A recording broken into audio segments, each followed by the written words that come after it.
광주 전남에서 코로나19 확진 환자가 나온 지도 이제 한 달이 됐습니다. 무엇보다 지역 사회 확산을 막기 위한 대책이 시급한 상황입니다. 이와 관련해서 오늘 신민호 전남대의대 예방의학교실 교수 모시고 자세한 이야기 나눠보도록 하겠습니다. 안녕하십니까? 안녕하십니까? 네, 광주에서 13번째 코로나 확진 환자가 발생했습니다. 일단 감염 경로가 명확치 않는 것으로 전해졌습니다. 어떻게 보십니까? 네, 지금까지 광주에 13명의 환자가 있었는데요. 12번째 환자까지는 저희들이 감염 경로를 확실히 파악할 수가 있었습니다. 감염 경로가 확실히 파악될 때는 그다음에 이제 그분들이 접촉한 사람들만 잘 관리하면은 감염병을 철저히 봉쇄할 수 있죠. 근데 13번째 환자는 감염 경로가 명확하지가 않습니다. 감염 경로가 명확하지 않다는 것은 우리 광주에가 숨어 있는 환자가 있다는 그런 의미를 갖고 있기 때문에 향후에 환자가 추가 발생할 여지가 있고 또 이게 지역사회 감염 확산의 초기 첫 사인으로도 볼 수 있겠습니다. 그래서 13번째 확진 환자는 빛고을 전남대병원으로 옮겨졌습니다. 기존에는 전남대병원이나 조선대병원에서 입원 치료를 했는데 좀 차이점이 좀 있습니까? 지난주부터 이제 보건 당국이 크게 환자를 치료하는 어떤 전략을 바꾼 것 같습니다.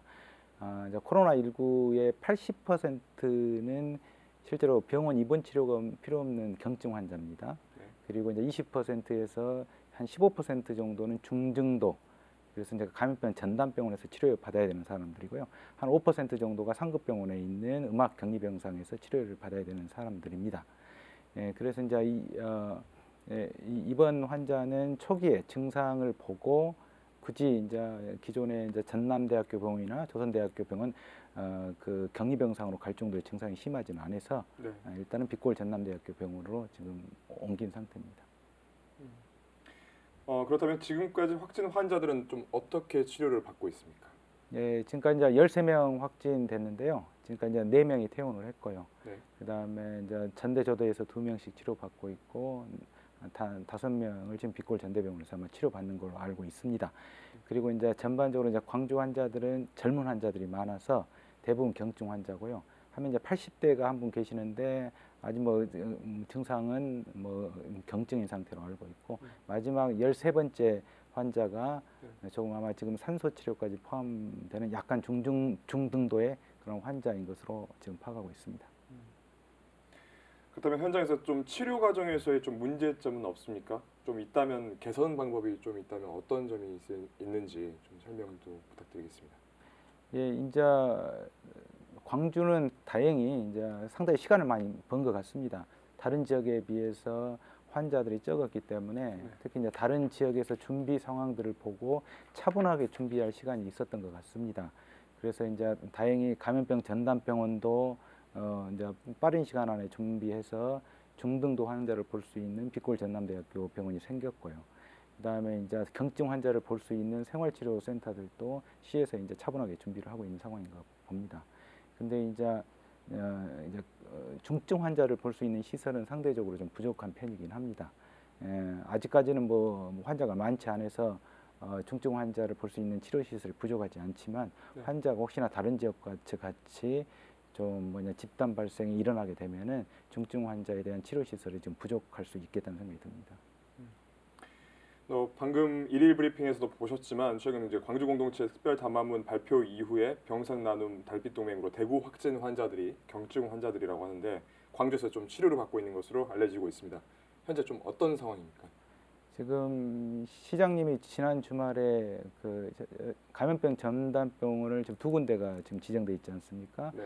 빛골 전남대학교 병원과 이제 경증 환자를 또 볼 수 있는 시립 제2 요양병원 2곳이 지정이 됐습니다.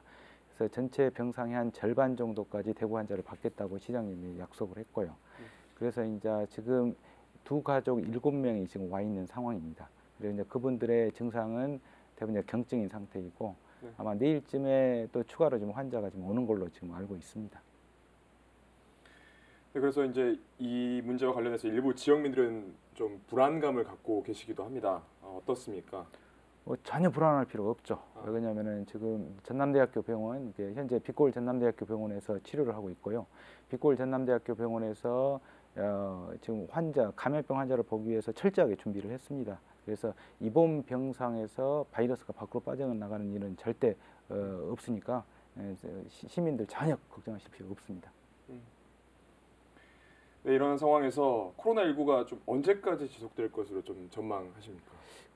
이 예측하기는 쉽지는 않은 것 그렇죠. 같아요. 네. 뭐냐면 초반에 생각했던 거는 달리 왜 그러냐면 이게 유전체가 기존의 사스 바이러스하고 한 80% 정도 비슷했거든요. 근데 이제 사스는 대략 한 9개월 정도 지나면서 이제 우리가 이제 종식시킬 수 있었습니다. 근데 사스 바이러스하고는 달리 이제 메르스 바이러스의 특징이 좀 다릅니다.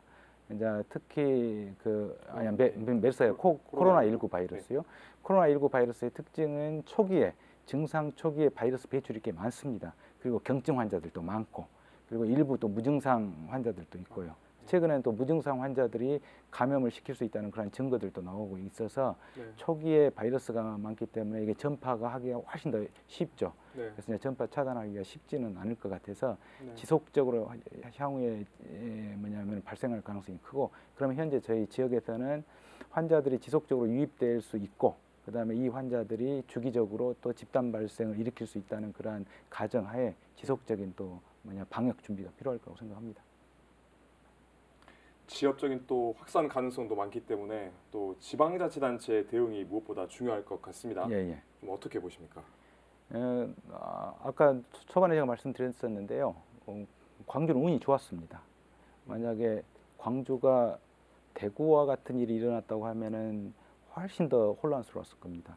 대구 경북에는 의과대학이 5개 정도 있습니다. 그리고 이제 대학병원 시설도 충분히 있는데도 현재 그렇게 힘들죠. 근데 이제 저희 지역에는 대학병원이 2개밖에 없거든요. 상당히 혼란스러웠을 것 같은데 이제 다행히 이제 저희 지역에는 환자가 많이 발생을 안 했죠. 그러면서 시간을 충분히 저는 벌었다고 생각합니다. 그 버는 동안에 이제 많은 것들을 준비를 했죠. 그래서 단계별로 아마 최근에 지금 보건당국에서 환자가 일시적으로 한 500여 명 정도 발생을 했을 때 그걸 갖다 대처할 수 있는 의료 시설들을 적극적으로 지금 준비하고 있는 것 같습니다. 생활치료센터는 경증 환자를 보는 시설입니다. 굳이 입원할 필요까지 없는 그 생활치료센터도 한 3단계에 거쳐서 500개 정도 지금 준비하고 있는 것으로 알고 있고요. 그다음에 감염병 전담병원도 지금 빛골 전대병원이 지정이 돼 있는데, 그다음에 이제 이 시립요양병원은 중등도 환자까지는 볼 수는 없는 시설이긴 합니다. 그래서 이제 추가로 이제 지정하는 부분들도 고민하고 있는 것 같고요. 그다음에 이제 오늘 그 민간 협의체 회의가 있었는데 그 회의에서 그 중증을 보는 병상을 어떻게 늘릴 거냐 이 부분에 대해서도 충분히 논의가 있었기 때문에 빠른 시간 안에 아마 병상을 좀 늘릴 수 있을 거라는 생각이 듭니다. 네, 그렇다면 이제 광주시가 앞으로 주력해야 할 점이나 좀 개선해야 할 점들이 좀 있다면 어떤 점이 좀 있을까요?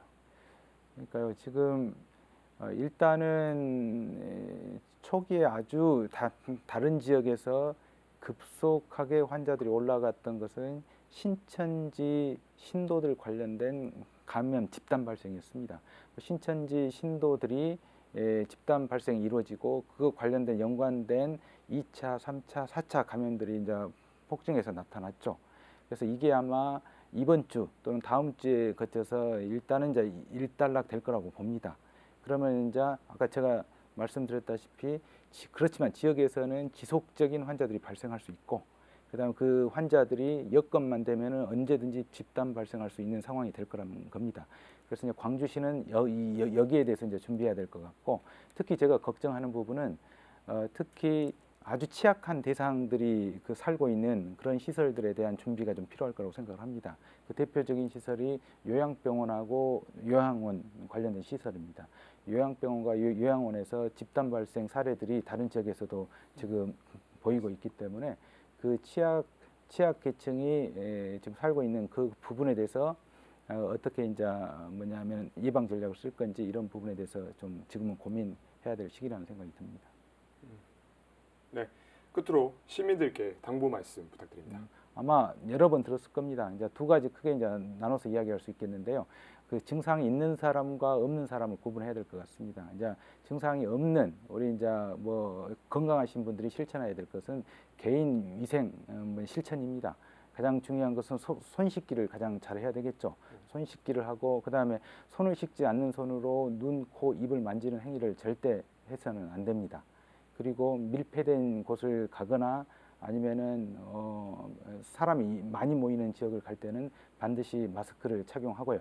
근데 이제 야외에서는 굳이 마스크는 착용할 필요 없습니다. 야외에서는 그 감염될 위험성이 없기 때문에 착용할 필요는 없고요.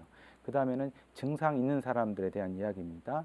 이 코로나는 감기나 독감 증상하고는 전혀 구분이 안 됩니다.